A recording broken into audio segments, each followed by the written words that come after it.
Funksionet nuk kam pse e shfaqin gjithmonë përfundimin e tyre në ekran, por ato mund të procesojnë disa të dhëna dhe të kthejnë një vlerë apo dhe një bashkësi vlerash. Vlera që kthen funksioni quhet një vlerë kthimi. Deklarata return merr një vlerë nga brenda e funksionit dhe dërgon atë mbrapsht te rreshti ku u thërrit funksioni. Këto vlera kthimi i bëjnë funksionet shumë të rëndësishme dhe e thjeshtojnë programin tuaj. Krijojmë një funksion që merr 3 parametra: një emër, një mbiemër dhe një moshë.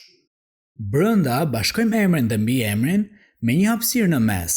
Më pas vendosim moshën brenda klapave dhe e ruajmë në një ndryshore. Tani përdorim deklaratën return dhe kthejmë vlerën e ndryshores person. Dalim jashtë funksionit dhe thërrasim këtë të fundit me 3 argumenta. Nëse do ekzekutonim programin, nuk do shfaqej gjë. Kjo pasi funksioni na e ka kthyer vlerën e emrit të plot me moshën, por ne nuk bëjmë gjë me të. E barazojmë funksionin që thërritëm me një ndryshore të re. Tani, vlera që na kthen funksioni ruhet në ndryshoren futbollist. E printojmë këtë të fundit dhe ekzekutojmë sërish programin. Kjo mund të duket pak punë e lodhshme kur ke të bësh vetëm me një person. Por nëse do kishim një program me shumë të tillë, ky funksion do na hynte në punë, pasi mund ta thërrasim atë sa herë të duam. Donjëherë personat që do e përdorin funksionin nuk do duan të shënojnë moshën. Ndaj bën kuptim që parametrin e moshës të mos e bëjmë të detyrueshëm.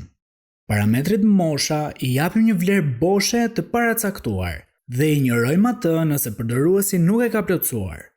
Këtë mund ta bëjmë me deklaratat if-else, ku kontrollojmë nëse argumenti mosha është dhënë nga përdoruesi dhe lëm kodin siç e kemi.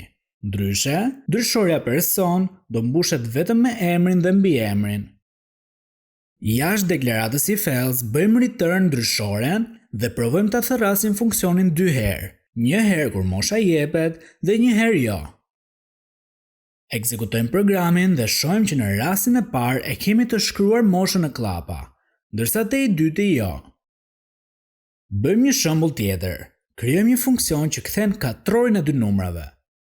Vendosim si parametra x dhe y dhe brenda krijojmë një ndryshore e cila i mbledh 2 numrat dhe më pas shumën e tyre e ngre në katror.